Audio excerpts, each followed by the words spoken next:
اعوذ باللہ من الشیطان الرجیم۔ پناہ مانگتا ہوں میں اللہ کی شیطان مردود سے۔ بسم اللہ الرحمن الرحیم۔ شروع کرتا ہوں اللہ کے پاک نام سے جو بہت بڑا مہربان نہایت رحم والا ہے۔ اہدنا الصراط المستقیم۔ ہمیں سیدھے راستے پر چلا۔ اہدنا الصراط المستقیم، ہمیں سیدھے راستے پر چلا۔ اللہ تعالیٰ کی ذات اور صفات کی معرفت کے بعد اس کی عبادت اور حقیقی مددگار ہونے کا ذکر کیا گیا ہے، اور اب یہاں سے ایک دعا سکھائی جا رہی ہے کہ بندہ یوں عرض کرے، اے اللہ تعالیٰ، اے اللہ ذل جلالہ، تو نے اپنی توفیق سے ہمیں سیدھا راستہ دکھا دیا، اب ہمیں اس راستے کی طرف ہدایت میں اضافہ فرما اور ہمیں اس پر ثابت قدم رکھ۔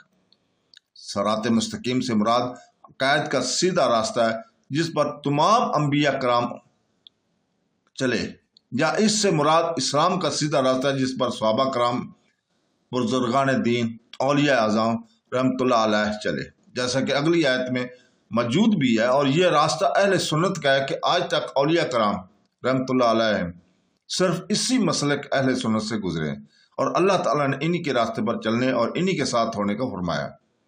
فرمان باری تعالیٰ ہے سورہ توبہ 119 آیت میں، جس کا ترجمہ اے ایمان والو، اللہ سے ڈرو اور سچوں کے ساتھ ہو جاؤ۔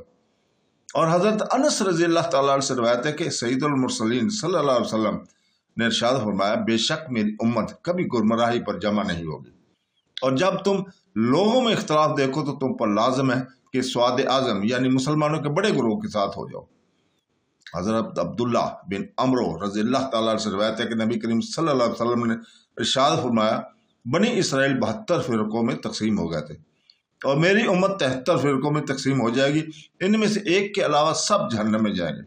صحابہ کرام نے عرض کی، یا رسول اللہ صلی اللہ علیہ وسلم، نجات پانے والا فرقہ کون سا ہے؟ ارشاد فرمایا، وہ اس طریقے پر ہوگا جس پر میں اور میرے صحابہ ہیں۔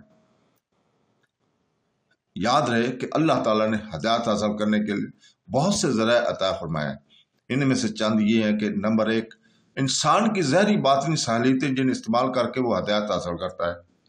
نمبر 2، آسمانوں زمینوں میں اللہ تعالیٰ کی قدرت وحدانیت پر دلالت کرنے والی نشانیاں جن میں غور و فکر کر کے انسان ہدایت پا سکتا ہے۔ نمبر 3، اللہ تعالیٰ کی نازل کردہ کتابیں، ان میں سے تورات، انجیل اور زبور قرآن پاک نازل ہونے سے پہلے لوگوں کے لیے ہدایت کا باعث تھی، اور اب قرآن مجید لوگوں کے لیے ہدایت حاصل کرنے کا ذریعہ ہے۔ نمبر 4، اللہ تعالیٰ کے بھیجے ہوئے خاص بندے انبیاء کرام، مرسلین، عزائم علیہ السلام، یہ اپنی اپنی قوموں کے لیے ہدایت حاصل کرنے کا ذریعہ تھے، اور ہمارے نبی حضرت محمد مصطفیٰ صلی اللہ علیہ وسلم قیامت تک آنے والے تمام لوگوں کے لیے ہدایت کا ذریعہ ہے۔ اس آیت سے 3 باتیں معلوم ہوئی ہیں۔ اہدنا الصراط المستقیم سے نمبر 1، ہر مسلمان کو اللہ تعالیٰ سے سیدھے راستے پر ثابت قدمی کی دعا مانگنی چاہیے، کیونکہ سیدھا راستہ منزل مقصود تک پہنچا دیتا ہے، اور ہر ٹیڑھا راستہ مقصود تک نہیں پہنچاتا۔ اللہ تعالیٰ ارشاد فرماتا ہے کہ عقل والے اسی طرح دعا مانگتے ہیں۔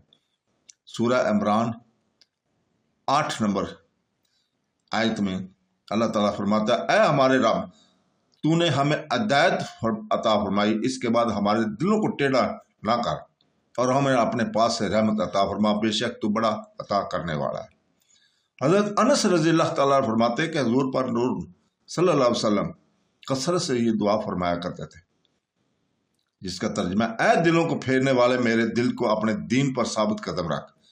تو میں نے عرض کی، یا رسول اللہ صلی اللہ علیہ وسلم، ہم آپ پر اور جو کچھ آپ لائے ہیں اس پر ایمان رکھتے، تو کیا آپ کو ہمارے بارے میں کوئی خوف ہے؟ حضور اقدس صلی اللہ علیہ وسلم نے ارشاد فرمایا، ہاں بے شک دل اللہ تعالیٰ کی شان کے لائق اس کی انگلیوں میں سے 2 انگلیوں کے درمیان ہے، جو جیسے چاہتا ہے انہیں پھیر دیتا ہے۔ عبادت کرنے کے بعد بندے کو دعا میں مشغول ہونا چاہیے، صرف اپنے لیے دعا نہیں مانگنی چاہیے بلکہ سب مسلمانوں کے لیے دعا مانگنی چاہیے، تاکہ اس طرح دعا زیادہ قبول ہوتی ہے۔ صدق اللہ